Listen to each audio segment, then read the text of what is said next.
Hello friends, welcome back to centre of success. तो फिर से आप लोगों के लिए बिहार एसएससी बिहार कर्मचारी चयन आयोग के द्वितीय इंटर स्तरीय संयुक्त प्रतियोगिता परीक्षा 2024 के लिए रुक्मणी प्रकाशन का the platform volume 2 practice set number 15 लेकर आ गया हूं।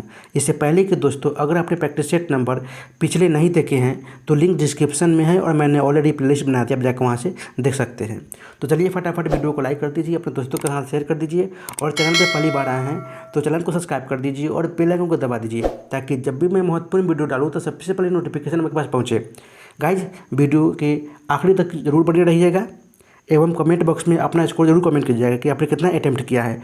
तो चलिए शुरू करते हैं। इसमें 75 नंबर प्रश्न के उत्तर को कवर करेंगे, जिसमें आपको history, polity, geography, economics, current affairs और साइंस के प्रश्न देखने को मिलेंगे। टेस्ट सीरीज 15 का पहला प्रश्न आपके फोन स्क्रीन पे, जो कि करंट अफेयर्स के प्रश्न से शुरू हो रहा है। बोला जा रहा है कि चीन में आयोजित वर्ल्ड यूनिवर्सिटी गेम्स 2023 पदक तालिका में भारत का कौन सा स्थान रहा है? तो ये रहा है 7वां। ऑप्शन डी इसका सही उत्तर हो जाएगा। वही भारत ने कुल 26 पदक जीतकर यह कीर्तिमान हासिल किया है। 11 स्वर्ण पदक, 5 रजत और 10 से कांस्य पदक जीता है। अगला प्रश्न, निम्नलिखित में से वर्तमान में विश्व बैंक के मुख्य अर्थशास्त्री कौन रहे हैं? तो ये रहे हैं इंद्रमित गिल। ऑप्शन डी इसका सही उत्तर हो जाएगा। के.वी. सुब्रमण्यम आपका ये इंडियन मॉनेटरी फंड में भारत के कार्यकारी निदेशक के रूप में कार्यभार चुने गए हैं और अजय बंगा आपका ये विश्व बैंक के अध्यक्ष हैं एवं रुचिरा काम्बोज ये आपका संयुक्त राष्ट्र में भारत की पहली महिला राजदूत के रूप में नियुक्त की गई है। अगला प्रश्न, अक्टूबर 2023 में बंगाल की खाड़ी में कौन सा तूफान की वजह से बांग्लादेश और पश्चिम बंगाल का क्षेत्र प्रभावित हुआ था? तो ये है हामून की वजह से। ऑप्शन सी इसका सही उत्तर हो जाएगा। अगला प्रश्न, स्वतंत्रता से पूर्व भारतीय क्षेत्र काला पानी के नाम से जाना जाता था। तो ये है अंडमान निकोबार द्वीप समूह। ऑप्शन बी इसका सही उत्तर हो जाएगा। अंडमान निकोबार द्वीप समूह का मुख्यालय जो कि पोर्ट ब्लेयर है। अगला प्रश्न, किस देश में सर्वप्रथम पेट्रोलियम का उत्पादन हुआ था? तो ये संयुक्त राज्य अमेरिका में हुआ था। ऑप्शन डी इसका सही उत्तर हो जाएगा। वही पेट्रोलियम अवसादी चट्टानों से प्राप्त किया जाता है। भारत में प्रथम तेल कुआं जो कि असम राज्य में खोदा गया था। अगला प्रश्न, पंडित जसराज का संबंध निम्नलिखित में से किस क्षेत्र से था? तो ये शास्त्रीय गायन से संबंधित था। ऑप्शन डी इसका सही उत्तर हो जाएगा, जो कि ये मेवाती घराने से आते हैं एवं इन्हें पद्मश्री, पद्म भूषण, पद्म विभूषण से सम्मानित किया गया था। अगला प्रश्न, संसार का छत किसे कहा जाता है? तो ये पामीर को कहा जाता है। ऑप्शन ए इसका सही उत्तर हो जाएगा। एवं इस पठार पर लोहेस मिट्टियों का अधिक विस्तार पाया गया है। अगला प्रश्न, मोंटेसरी शिक्षा की बुनियादी अवधारणा क्या है? तो ये है प्रयोग के माध्यम से स्वयं खोज करना। ऑप्शन डी इसका सही उत्तर हो जाएगा। मोंटेसरी शिक्षा जो कि 2 से 6 वर्ष के बच्चों के लिए उपलब्ध कराई गई है। अगला प्रश्न, अंतर्राष्ट्रीय रूप से दिए जाने वाला पुरस्कार एबल पुरस्कार निम्नलिखित में से किस एक क्षेत्र में जीवनकालिक उपलब्धियां के लिए प्रदान किया जाता है? तो ये है गणित के क्षेत्र में। ऑप्शन सी इसका सही उत्तर हो जाएगा। इस पुरस्कार की स्थापना 2002 में नॉर्वे के प्रसिद्ध गणितज्ञ नील हेनरिक एबल की स्मृति में की गई थी। अगला प्रश्न, हाल ही में किस राज्य सरकार द्वारा महिलाओं और बच्चों में एनीमिया का पूर्ण उन्मूलन सुनिश्चित करने के लिए अम्लान अभियान शुरू किया गया था? तो यह है उड़ीसा राज्य सरकार के द्वारा। ऑप्शन बी इसका सही उत्तर हो जाएगा। वही आपको पता ही है कि मध्य प्रदेश सरकार के द्वारा लाडली लक्ष्मी योजना और लाडली बहन योजना शुरू किया गया है। अगला प्रश्न, प्रसिद्ध पुस्तक दास कैपिटल किसकी लिखी गई पुस्तक है? तो ये है कार्ल मार्क्स द्वारा। ऑप्शन बी इसका सही उत्तर हो जाएगा। दास कैपिटल का प्रकाशन जो कि 1867 में हुआ था एवं कार्ल मार्क्स और फ्रेडरिक एंजेल्स के द्वारा द कम्युनिस्ट मैनिफेस्टो नामक पुस्तक लिखी गई है। अमर्त्य सेन के द्वारा ये प्रसिद्ध अर्थशास्त्री है एवं इनके द्वारा development is freedom, home in the world, the memoir and the India of justice, गरीबी और अकाल आदि जैसी पुस्तकें हैं। वही जवाहरलाल नेहरू जी के पुस्तक The Glimpses of World History and Discovery of India आदि रचनाएं हैं। अगला प्रश्न बोला जा रहा है कि ग्लोबल हंगर सूचकांक 2023 में भारत किस स्थान पर रहा है? तो ये 111वां नंबर पर रहा है। ऑप्शन ए इसका सही उत्तर हो जाएगा। अगला प्रश्न, अंतर्राष्ट्रीय पृथ्वी दिवस 2023 का थीम क्या रहा है? तो थीम रहा है हमारे ग्रह में निवेश करें। ऑप्शन ए इसका सही उत्तर हो जाएगा। विश्व पृथ्वी दिवस 22 अप्रैल को मनाया जाता है। विश्व पृथ्वी दिवस को ही अंतर्राष्ट्रीय मातृ दिवस के रूप में भी जाना जाता है और 22 मार्च को अपना बिहार दिवस मनाया जाता है। अगला प्रश्न, निम्नलिखित में से किस राजवंश के शासनकाल को भारतीय इतिहास का स्वर्ण काल कहा जाता है? तो ये गुप्त वंश को। ऑप्शन सी इसका सही उत्तर हो जाएगा। गुप्त काल में ही कला एवं साहित्य के आधार पर ही काल को प्राचीन भारत का स्वर्ण युग कहा जाता था। गुप्त वंश के शासकों ने मंदिरों और ब्राह्मणों को सबसे अधिक ग्राम अनुदान दिए थे एवं गुर्जर प्रतिहार वंश एक का संस्थापक नागभट्ट प्रथम रहा था। वही लोधी वंश का संस्थापक बहलोल लोधी था। अगला प्रश्न, वर्ष 2011 की जनगणना के अनुसार भारत की जनसंख्या क्या रही थी? तो ये 1.21 बिलियन। ऑप्शन डी इसका सही उत्तर हो जाएगा, जो कि 1 अरब 21 करोड़ के आसपास रही थी जनसंख्या, जो कि ये विश्व की कुल जनसंख्या का 17.5% रहा था। अगला प्रश्न, जो कि फिर से यहाँ से आपका मैथ रीजनिंग का प्रश्न शुरू होता है, तो मैं आपको 31 नंबर क्वेश्चन पे लाना चाहूँगा।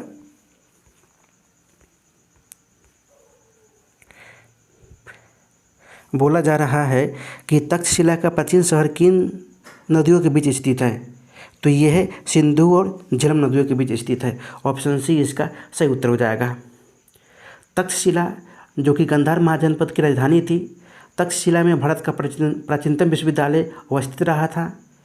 ऋग्वेद में जो कि सबसे पवित्र नदी सिंधु नदी को माना जाता है। ऋग्वेद में सबसे महत्वपूर्ण और सबसे अधिक बार उल्लेखनीय नदी जो कि सिंधु नदी है। वही जीवक, चाणक्य और चंद्रगुप्त जैसे महान विभूतियों ने ही तक्षशिला विश्वविद्यालय में शिक्षा प्राप्त किया था। अगला प्रश्न, हड़प्पा नीति किस गवर्नर ने अपनाई थी? तो ये डलहौजी ने अपनाई थी, लॉर्ड डलहौजी ने। ऑप्शन ए इसका सही उत्तर हो जाएगा। एवं अंग्रेजों ने राजाओं के दत्तक पुत्र लेने का अधिकार को भी समाप्त कर दिया था। एवं भारत में रेलवे का जनक लॉर्ड डलहौजी को ही माना जाता है। अगला प्रश्न, चित्तौड़ का कीर्ति स्तंभ किसने बनवाया था? तो ये राणा कुंभा ने बनवाया था। ऑप्शन डी इसका सही उत्तर हो जाएगा। चित्तौड़ में 1448 ईस्वी में विजय स्तंभ का निर्माण करवाया गया था। वही 1433 ईस्वी में मुगल की मृत्यु के उपरांत उसका पुत्र राणा सुंबा मेवाड़ का शासक बना था। राणा सुंबा ने 4 स्थानीय भाषाओं के 4 नाटकों की रचना की तथा जयदेव द्वारा रचित गीत गोविंद पर रसिक प्रिया नामक टीका लिखी थी। राणा कुंभा की मृत्यु के पश्चात उदय सिंह वन और रायमेल के तदुपरांत राणा सागा ने शासन किया था। तो ये भी आप लोग ध्यान रखिएगा पॉइंट को। मुंडाओं ने विद्रोह कब किया था? तो ये 1899 से 1900 के बीच किया था। ऑप्शन बी इसका सही उत्तर हो जाएगा। एवं इसका नेतृत्व बिरसा मुंडा जी ने किया था। मुंडा विद्रोह छोटा नागपुर पठार जो कि झारखंड के क्षेत्र में इस आदिवासी विद्रोह रहा था। बिरसा मुंडा को जो कि जगत पिता या धरती आबा के नाम से जाना जाता है। अगला प्रश्न, पुरी की रथ यात्रा किसके सम्मान में की जाती है? तो ये भगवान जगन्नाथ के सम्मान में की जाती है। ऑप्शन डी इसका सही उत्तर हो जाएगा, जो कि पुरी ये उड़ीसा के पुरी में मनाया जाने वाला त्यौहार है। भगवान जगन्नाथ जो कि विष्णु जी के पूर्वावतार श्री कृष्ण का ही एक रूप है। भगवान जगन्नाथ जो कि के रथ का नाम नंदी घोष रहा है। अगला प्रश्न, गुरु केलुचरण महापात्र किस शास्त्रीय नृत्य के शैली में निपुण थे? तो ये उड़ीसा शास्त्रीय नृत्य शैली के रूप में निपुण थे। ऑप्शन बी इसका सही उत्तर हो जाएगा। एवं उड़ीसी शास्त्रीय नृत्य की उत्पत्ति महसी संप्रदाय के लोगों द्वारा की गई थी। सोनल मानसिंह, माधवी मृदुल, अरुणा मोहंती ये आपका ये उड़ीसी नृत्य से संबंधित हैं। अगला प्रश्न,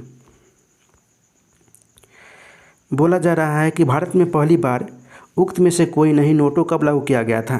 तो ये 2013 में, ऑप्शन सी इसका सही उत्तर हो जाएगा। एवं पहली बार नोटों का इस्तेमाल जो कि राजस्थान सरकार, मध्य प्रदेश सरकार, छत्तीसगढ़ सरकार, मिजोरम और दिल्ली में हुए विधानसभा चुनाव के दौरान किया गया था। अगला प्रश्न, सौरमंडल का सबसे बृहत्तम ग्रह इनमें से कौन सा है? तो ये है नेपच्यून। ऑप्शन ए इसका सही उत्तर हो जाएगा, जो कि ये हरे नीले रंग का प्रतीत होता है एवं सर्वाधिक ये ठंडा ग्रह होता है। वही इस ग्रह पर मीथेन गैस की अधिकता के कारण यूरेनस नीले हरे रंग का दिखाई देता है। अगला प्रश्न, निम्नलिखित में से किसने भारत के योजना आयोग के उपाध्यक्ष के रूप में कार्य किया है? तो ये है प्रणब मुखर्जी जी। ऑप्शन सी इसका सही उत्तर हो जाएगा।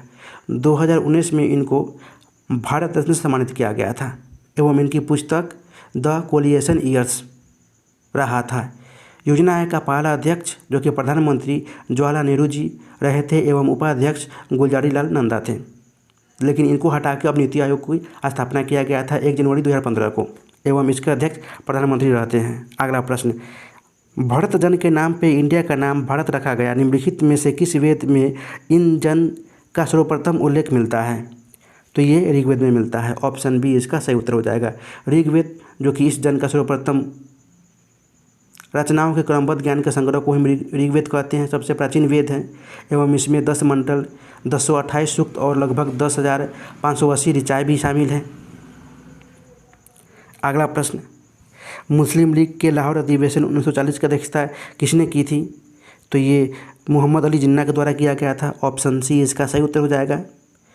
एवं मुस्लिम लीग की स्थापना 1906 में नवाब सलीमुल्लाह खां के नेतृत्व में ढाका में किया गया था एवं 1940 में मोहम्मद अली जिन्ना के द्वारा ही पाकिस्तान की मांग की गई थी।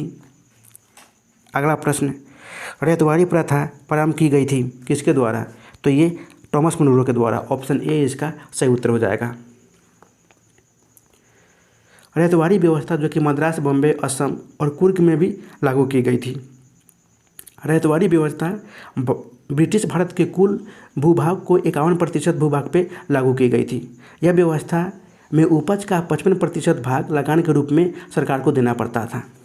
अगला प्रश्न, भारत में स्थानीय स्वायत्तशासी संस्थाएं 1882 में सशक्त की गई थी। तो ये लॉर्ड रिपन के द्वारा। ऑप्शन बी इसका सही उत्तर हो जाएगा।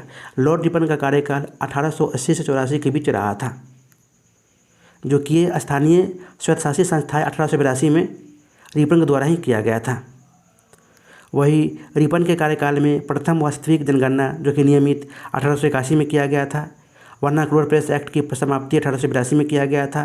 हंटर कमीशन का गठन 1882 में किया गया था एवं इल्बर्ट बिल जो कि 1883-84 में पास किया गया था। ये सारे पॉइंट आप लोग ध्यान में रखिएगा। अगला प्रश्न, किस सिख गुरु को अकबर ने 500 बीघा ज़मीन दी थी? तो ये गुरु रामदास जी को, जो कि ये सिखों के चौथे गुरु थे, गुरु रामदास। ऑप्शन बी इसका सही उत्तर हो जाएगा। रामदास ने अकबर से प्राप्त जमीन पे अमृतसर नामक शहर बसाया था, जहाँ पे एक प्राकृतिक तालाब भी रहा था। गुरु रामदास ने अपने पुत्र अर्जुन देव उत्तराधिकारी नियुक्त करके गुरु पद का पैतृक बना दिया था एवं आदि ग्रंथ की रचना गुरु अर्जुन देव के द्वारा किया गया था। अगला प्रश्न, कपास के कृषि के लिए कौन सी मृदा सर्वाधिक उपयुक्त मानी जाती है? तो ये काली मिट्टी। ऑप्शन सी इसका सही उत्तर हो जाएगा, जिसको हम रेगुल मिट्टी भी कहते हैं एवं यह गुजरात, महाराष्ट्र कपास के लिए मुख्य उत्पादक राज्य भी है। अगला प्रश्न, फिर से यहाँ से आपका मैथ रीजनिंग का प्रश्न शुरू होता है, तो मैं आपको 61 नंबर क्वेश्चन पे लाना चाहूँगा। बोल रहा है कि संविधान का 52वां संविधान संशोधन किससे संबंधित है? तो ये दल बदल कानूनी नियम से संबंधित है। ऑप्शन ए इसका सही उत्तर हो जाएगा, जो कि ये संविधान के 10वीं अनुसूची में है। 52वां संविधान संशोधन 1985 के तहत जोड़ा गया था। वही 73वां संविधान संशोधन आपका पंचायती राज से संबंधित है, जो कि 11वीं अनुसूची के तहत जोड़ा गया था। भारतीय संविधान के भाग 20 के अनुच्छेद 368 में संविधान संशोधन से संबंधित है, जो कि आपका ये दक्षिण अफ्रीका के संविधान से अपनाया गया है। अगला प्रश्न, भारत में संसद की लोक लेखा समिति का अध्यक्ष की नियुक्ति कौन करता है? तो ये लोकसभा के अध्यक्ष द्वारा किया जाता है। ऑप्शन सी इसका सही उत्तर हो जाएगा, जिसको हम क्या कहते हैं। राष्ट्रपति के द्वारा नियुक्ति राज्यपाल की, सर्वोच्च न्यायालय के एवं उच्च न्यायालय के मुख्य न्यायाधीश एवं अन्य न्यायाधीश, भारत के महान्यायवादी, नियंत्रक व महालेखा परीक्षक, मुख्य निर्वाचन एवं अन्य निर्वाचन आयुक्त संघ लोकसेवा आयोग के अध्यक्ष सदस्य की नियुक्ति की जाती है राष्ट्रपति के द्वारा। अगला प्रश्न, सर्व शिक्षा अभियान निम्नलिखित में से किस वर्ग के आयु के लिए है? तो ये 6 से 14 वर्ष के आयु के बच्चे के लिए है। ऑप्शन डी इसका सही उत्तर हो जाएगा। एवं इस योजना की शुरुआत 2001 में की गई थी, जो कि 86वें संविधान संशोधन के तहत मुफ्त और अनिवार्य शिक्षा को मौलिक अधिकार बना दिया गया था, अनुच्छेद 21 के क के तहत। अगला प्रश्न, चीन का राष्ट्रपति किसे कहा जाता है? तो ये डॉक्टर सन यात सेन को। ऑप्शन ए इसका सही उत्तर हो जाएगा। अगला प्रश्न, बांग्लादेश को किस देश से स्वतंत्रता मिली थी? तो यह पाकिस्तान से मिली थी। ऑप्शन सी इसका सही उत्तर हो जाएगा। 1947 में बंटवारा के समय पाकिस्तान को 2 भागों में बांटा गया था। 1971 में मुजीबुर रहमान के नेतृत्व में बांग्लादेश नाम का एक नया देश अस्तित्व में आया था। 1974 में पाकिस्तान ने बांग्लादेश को एक स्वतंत्र देश के रूप में मान्यता दी थी। तो बांग्लादेश अपना स्वतंत्रता दिवस 26 मार्च को मनाता है। अगला प्रश्न, संगम साहित्य का संबंध प्राचीन मध्यकालीन भारत के निम्नलिखित में से किस भाग से है? तो ये दक्षिण भारत से है। ऑप्शन सी इसका सही उत्तर हो जाएगा। एवं संगम का तात्पर्य होता है कवियों की गोष्ठी से। अगला प्रश्न, बौद्ध ग्रंथ ललित विस्तार में कितनी किताबी लिपियों का उल्लेख किया गया है? तो ये 64। ऑप्शन सी इसका सही उत्तर हो जाएगा। ललित विस्तार जो कि महायान बौद्ध संप्रदाय का ग्रंथ है। अगला प्रश्न, बोला जा रहा है कि धारणीय विकास भावी पीढ़ियों की अपनी आवश्यकताओं को पूरा करने के सामर्थ्य से समझौता किए बगैर वर्तमान की आवश्यकताओं को पूरा करता है। इस परिप्रेक्ष्य में धारणीय विकास का सिद्धांत निम्नलिखित में से किस एक सिद्धांत के साथ स्वाभाविक रूप से जुड़ा हुआ है? तो ये है धारण क्षमता के साथ। ऑप्शन डी इसका सही उत्तर हो जाएगा।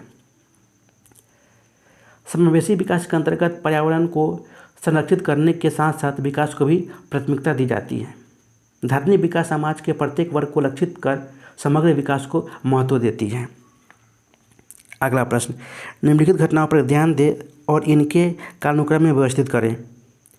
तो पहले आपका हरित क्रांति का प्रारंभ हुआ था 1966-67 के आसपास। उसके बाद बैंकों का राष्ट्रीयकरण 1969 में। उसके बाद गरीबी हटाओ अभियान शुरू किया गया था 1971 में। तो इस प्रकार 321 ऑप्शन बी इसका सही उत्तर हो जाएगा। अगला प्रश्न, भारतीय संविधान के निम्न में से कौन सा अनुच्छेद यह प्रावधान करता है कि राज्य ग्राम पंचायतों के गठन के संबंध में उचित कदम उठाएगा? तो यह अनुच्छेद 40 है। ऑप्शन ए इसका सही उत्तर हो जाएगा।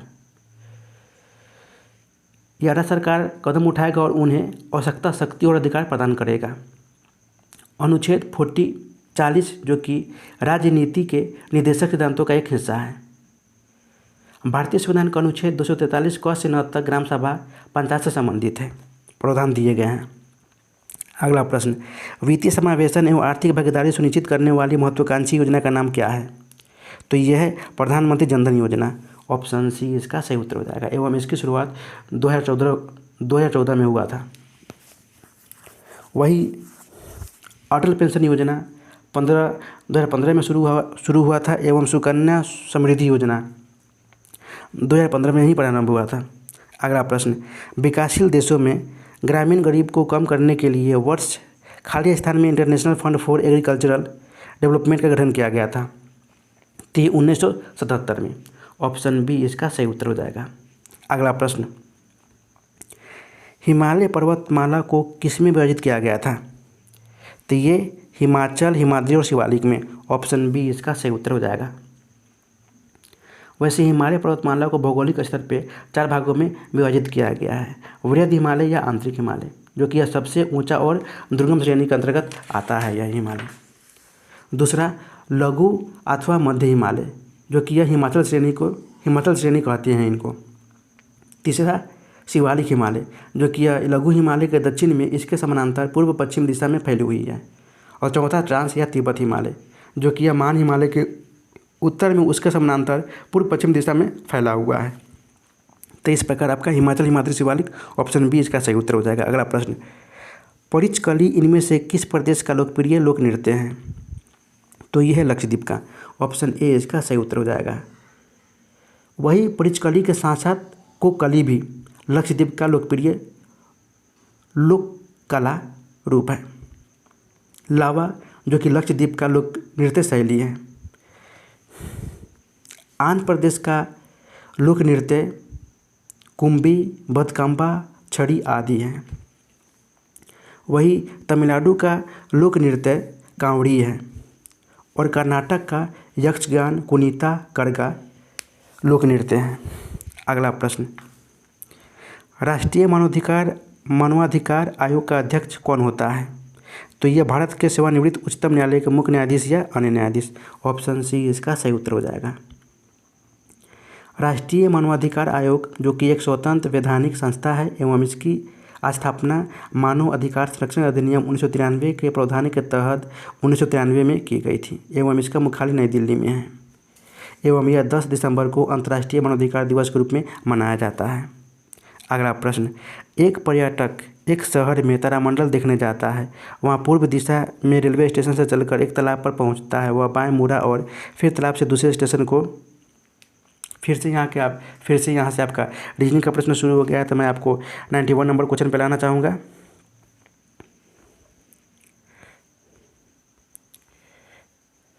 बोला जा रहा है कि प्रसिद्ध जुलू जनजाति किस देश से संबंधित है? तो ये है दक्षिण अफ्रीका से। ऑप्शन डी इसका सही उत्तर हो जाएगा। जुलू दक्षिण अफ्रीका में जो कि नाटाल क्षेत्र में बसने वाला एक मानव समुदाय है। जुलू जनजाति जो कि आपका जाम्बिया, जिम्बाब्वे, मोजाम्बिक देशों में भी पाए जाते हैं। अगला प्रश्न, इंद्रावती बाघ रिजर्व कहाँ है? तो ये छत्तीसगढ़ में है। ऑप्शन सी इसका सही उत्तर हो जाएगा। वही मध्य प्रदेश में नागरहोल राष्ट्रीय पार्क एवं कर्नाटक में मध्य प्रदेश में पंचमढ़ी अभयारण्य एवं कर्नाटक में नागरहोल राष्ट्रीय पार्क है। अगला प्रश्न, राष्ट्रीय हरित न्यायाधिकरण की स्थापना कब हुई थी? तो ये 2010 में हुई थी। ऑप्शन बी इसका सही उत्तर हो जाएगा। एवं राष्ट्रीय हरित न्यायाधिकरण एक्ट के द्वारा ही एनजीटी की स्थापना की गई थी।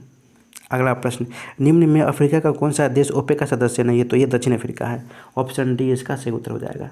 ओपेक जिसका फुल नेम होता है the organisation of petroleum exporting countries, इसकी स्थापना 1960 में बगदाद सम्मेलन द्वारा की गई थी।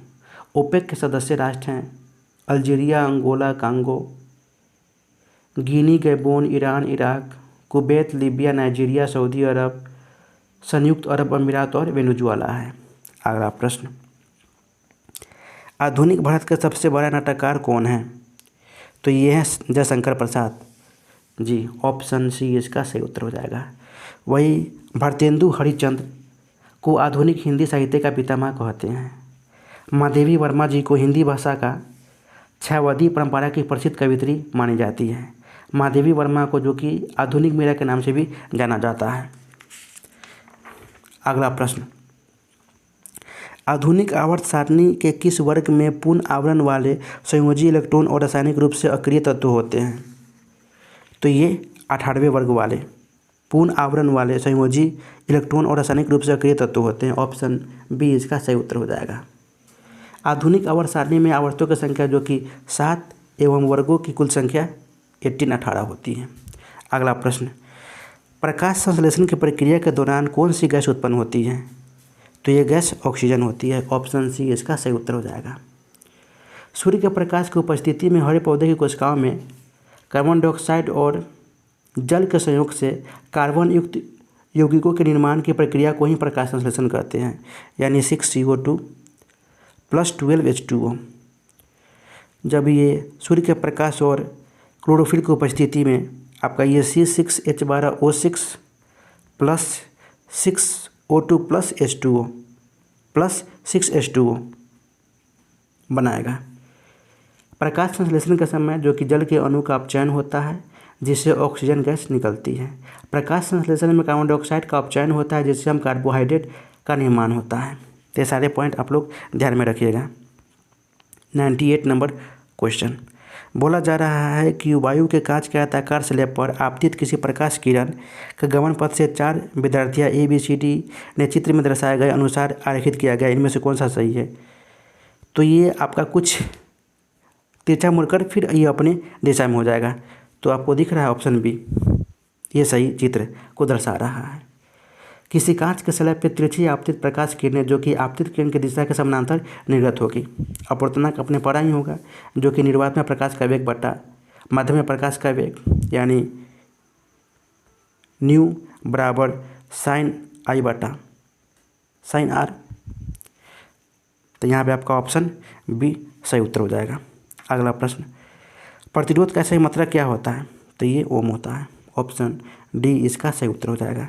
वही ज्योति तीव्रता का ऐसे मात्रक कैंडेला होता है, प्रेरक का ऐसे मात्रक हेनरी होता है, वही विभवांतर का ऐसे मात्रक वोल्ट होता है। अगला प्रश्न, केव रोग का दूसरा नाम क्या है।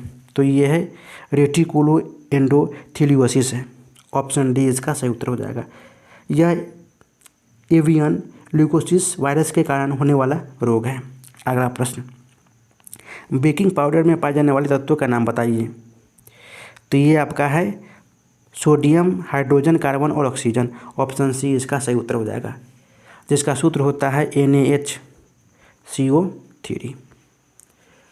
बेकिंग पाउडर का उपयोग जो कि बेकरी उद्योग तथा अग्निशामक केंद्र में किया जाता है। अगला प्रश्न, निम्नलिखित में से किस स्थिति में कोई अवतल दर्पण बिंब से 12 वास्तविक प्रतिबिंब बना सकता है। तो ये फोकस और वक्रता केंद्र के बीच स्थित हो, ऑप्शन सी इसका सही उत्तर हो जाएगा, यानी अवतल दर्पण में बोल रहा है। तो इस प्रकार आपका प्रतिबिंब फोकस और केंद्र के बीच में हो। तो ये पॉइंट आपका ये नहीं मिल रहा है, उसके बाद यहाँ से आपका ये पॉइंट यहाँ पे बनेगा, तो यहाँ से ये आपका मिल जाएगा। तो इसे आपका 12 बन गया ना, इस बिंब से 12 बना। तो वही बोल रहा है कि फोकस और वक्रता केंद्र के बीच अगर वस्तु बिंब हो तो बिंब वस्तु से 12 और वास्तविक प्रतिबिंब बनेगा। तो इस प्रकार आपका ऑप्शन सी सही उत्तर हो जाएगा। अगला प्रश्न, फूलों के अंडाशय के अंदर छोटे मनके जैसी संरचनाओं को क्या कहते हैं। तो ये बीजाणु कहते हैं, ऑप्शन ए इसका सही उत्तर हो जाएगा। मुख्य रूप से पुष्प के 4 भाग होते हैं, ब्राह्म दलपुंज, पुमंग और जायांग। फूल के प्रमुख कार्य भी होते हैं, पराग तथा अंडों का उत्पादन, परागण, निषेचन, बीज तथा फलों का विकास होना। अगला प्रश्न, निम्नलिखित में से कौन सा उपकरण विद्युत चुम्बकीय प्रेरण के सिद्धांत पर आधारित है। ये जनरेटर है, विद्युत जनित्र जो कि यांत्रिक ऊर्जा को विद्युत ऊर्जा में बदलता है। विद्युत धारा का ऐसे मात्रक आमीटर होता है, गैल्वेनोमीटर द्वारा जो कि सूक्ष्म विद्युत धारा का पता लगाया जाता है। डीऑक्सीराइबोज तथा राइबोज दोनों शर्कराएं किस वर्ग के अंतर्गत आते हैं और उसको क्या बोलते हैं। तो इसको बोलते हैं पेंटोजेज, ऑप्शन सी इसका सही उत्तर हो जाएगा, जिसमें कार्बन के 5 परमाणु होते हैं। अगला प्रश्न, फिर से यहाँ से मैथ रीजनिंग का प्रश्न शुरू होता है, तो मैं आपको डायरेक्ट 121 नंबर क्वेश्चन पिलाना चाहूँगा।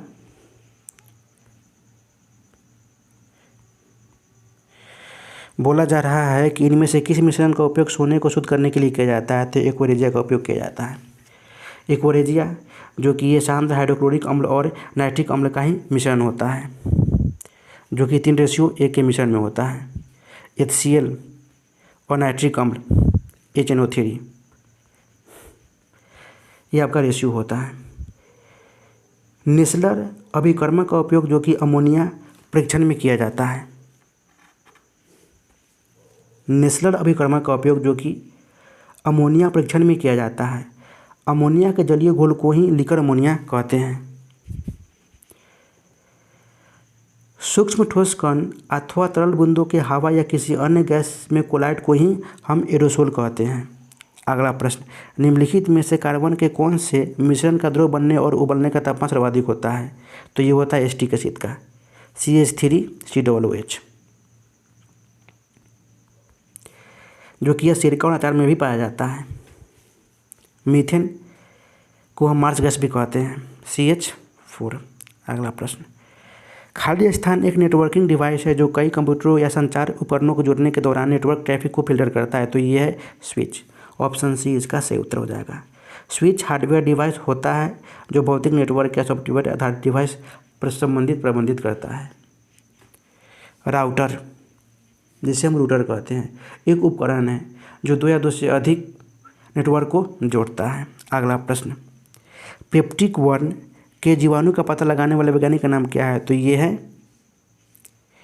है रॉबिन वारेन और बैरी मोर्सेल।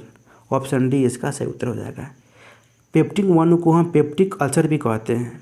इसके लक्षण हैं निम्न: पेट में दर्द होना, पेटों से बीमार महसूस करना, पेट में सूजन होना, हमेशा डकार का आना। ये सामान्य रूप से पाचन तंत्र में गड़बड़ी के कारण उत्पन्न होता है। अगला प्रश्न 125 नंबर क्वेश्चन, बोला जा रहा है कि वह क्षेत्र जहाँ स्रोत से आने वाला पूरा प्रकाश अवरुद्ध हो जाता है क्या कहलाता है? तो यह प्रछाया कहलाता है। ऑप्शन बी इसका सही उत्तर हो जाएगा। प्रछाया या छाया, जब प्रकाश किसी अपारदर्शी वस्तु पर पड़ता है तो वह उस वस्तु से नहीं गुजर सकता है। प्रकाश स्रोत से विपरीत अपारदर्शी वस्तु की दूसरी तरफ से एक काला क्षेत्र बन जाना ही उस काले क्षेत्र को छाया कहते हैं। उपछाया वह क्षेत्र है जिसमें प्रकाश स्रोत का केवल एक ही भाग अवरुद्ध होता है। यह स्थिति अंशग्रहण कहलाता है। एंटोर्मा, ये छाया का हल्का क्षेत्र होता है जो प्रछाया से परे दिखाई देता है। तो इस प्रकार आपका ऑप्शन बी सही उत्तर हो जाएगा। अगला प्रश्न, रासायनिक परिवर्तन के साथ क्या होता है? तो ये नए प्रकार के पदार्थ का निर्माण होता है, निकाय के एंथैल्पी में परिवर्तन होता है एवं पदार्थ के रासायनिक गुणों में भी परिवर्तन होता है। यानी ऑप्शन डी उपरोक्त सभी सही उत्तर हो जाएगा। अगला प्रश्न, बोला जा रहा है कि 0.02 ग्राम अणु हाइड्रोजन का एनटीपी पे आयतन क्या होगा? तो 1 ग्राम अणु पे हाइड्रोजन का एनटीपी पे आयतन जो कि 22.4 लीटर होगा। और इसको आप मिलीलीटर में बांटोगे तो 1000 से भाग दोगे तो ये 22,400 हो जाएगा। उसके बाद फॉर्मूला होता है 0.02 जो कि एनटीपी का आयतन होता है भार बटा अणु। तो भार कितना हो गया? 22,400 बटा 1 इंटू 0.02। इसको हटाएंगे तो 00, 20 से 20 कट जाएगा यानी 2 बच गया। तो 2 दूनी 4 दूनी 4 दूनी 8 यानी 488 मिलीलीटर। ऑप्शन सी इसका सही उत्तर हो जाएगा। अगला प्रश्न, मानव शरीर में लवणों का परिवहन डच द्वारा होता है। तो ये रक्त द्वारा होता है। ऑप्शन बी इसका सही उत्तर हो जाएगा। अगला प्रश्न, स्वतंत्र रूप से गिरने वाली वस्तु द्वारा तय की गई दूरी किसके अनुपात में होता है? तो ये गिरने के समय के वर्ग के समानुपाती होता है। ऑप्शन सी इसका सही उत्तर हो जाएगा। यानी h = ½ GT²। और h समानुपाती है GT के। अगला प्रश्न, बोला जा रहा है कि आवृत्तियों के अवरोही क्रम में विकर्णों का सही क्रम क्या होगा? अवरोही क्रम बोल रहा है यानी सबसे बड़ा फिर छोटा सबसे लास्ट में छोटा होगा। तो इस प्रकार आपका एक्स किरणें सबसे बड़ा हो जाएगा, फिर अवरक्त, फिर सूक्ष्म किरणें सबसे छोटा रेडियो तरंग हो जाएगा। तो इस प्रकार आपका ऑप्शन सी सही उत्तर हो जाएगा। एक्स किरण का तरंग दैर्ध्य जो कि 10⁻⁻13 मीटर से लेके 10⁻⁻8 मीटर की सीमा में होता है। वही अवरक्त विकिरण का तरंग दैर्ध्य 700 न्यूटन मीटर से लेके 10⁻⁻3 मीटर तक का होता है। वही सूक्ष्म तरंगे का तरंग दैर्ध्य 10⁻⁻3 मीटर से लेके 10⁻⁻1 मीटर तक होता है। वही रेडियो तरंग की तरंग दैर्ध्य 10⁻⁻1 मीटर से लेके 10⁻6 मीटर तक होता है। तो इस प्रकार आपका ऑप्शन सी सही उत्तर हो जाएगा। अगला प्रश्न, आवर्त सारणी में किसी तत्व को स्थिति उसमें मौजूद खाली स्थान संख्या से निर्धारित करती है। तो ये करती हैं प्रोटॉन से। ऑप्शन डी इसका सही उत्तर हो जाएगा। किसी तत्व के नाभिक में न्यूट्रॉन और प्रोटॉन दोनों उपस्थित रहता है। इलेक्ट्रॉन नाभिक के चारों ओर कक्षा में चक्कर लगाता है। यदि कोई तत्व इलेक्ट्रॉन त्यागता है तो वह धनायन बनता है और यदि कोई इलेक्ट्रॉन त्यागता है तो वह ऋणायन बनता है। ये सारी चीज़ आपको पता ही है। फिर बोला जा रहा है अगला प्रश्न में कि जब पानी से भरी हुई एक बीकर में एक कॉर्क और कील को रखा जाता है तो कॉर्क तैरता है जबकि कील डूब जाती है, इसके पीछे क्या कारण है? तो लोहे की कील का घनत्व पानी के घनत्व से अधिक होता है। ऑप्शन बी इसका सही उत्तर हो जाएगा। क्योंकि बादल का वायु में तैरना, पारा में लोहे का तैरना और पारा में सोने का डूब जाना, ये आदि घनत्व के अंतर के कारण नहीं होता है, डेंसिटी। तो इस प्रकार आपका ऑप्शन बी सही उत्तर हो जाएगा। अगला प्रश्न, सोडियम थायोसल्फेट का सूत्र क्या होता है? तो ये होता है Na2H2O3। ऑप्शन बी इसका सही उत्तर हो जाएगा। इसमें 5 अणु जो कि जल के भी होते हैं, इसे हम हाइपोविलियन भी कहते हैं। अगला प्रश्न, यदि किसी नमक का pH मान 14 है तो वह नमक क्या होगा? तो वह नमक एसिड होगा और बेस होगा। ऑप्शन सी इसका सही उत्तर हो जाएगा। वह नमक कमज़ोर एसिड और सशक्त बेस से बना होगा जिसका pH मान 14 होगा। यहाँ पे बोल रहा है कि pH मान, तो pH आपका विलयनों की अम्लीयता या क्षारीयता की जांच की जाती है, इससे यह स्पष्ट होता है। pH मान जो कि 7 से कम हो तो वह विलयन एसिडिक होगा और 7 से अधिक हो तो उसका pH मान क्षारीय होता है, और 7 हो तो वह उदासीन होगा। अगला प्रश्न, DNA संश्लेषण को प्रभावित करता है? तो ये DNA साइटोकाइनिन संश्लेषण को प्रभावित करता है। ऑप्शन डी इसका सही उत्तर हो जाएगा। यह RNA तथा प्रोटीन निर्माण में सहायता करता है एवं यह कोशिका विभाजन और विकास में भी मदद करता है। जिबरेलिन आपका ये बौने पौधों को लंबा करता है, यानी छोटे पौधों को लंबा करने में मदद करता है। वही ऑक्सिन ये पौधों की वृद्धि नियंत्रित करने वाला हार्मोन होता है। तो इस प्रकार आपका 75 नंबर क्वेश्चन समाप्त हो गया है। तो दोस्तों, अगर वीडियो अच्छी लगी हो तो वीडियो को लाइक कर दीजिए, अपने दोस्तों के साथ शेयर कर दीजिए, और चैनल पे पहली बार आए हैं तो चैनल को सब्सक्राइब कर दीजिए और बेल आइकन को दबा दीजिए। कमेंट बॉक्स में अपना कमेंट जरूर स्कोर कीजिएगा कि कितना स्कोर किया है। तो फिर मिलते हैं नेक्स्ट वीडियो में, तब तक के लिए गुड बाय, जय हिंद, टेक केयर ऑफ योरसेल्फ।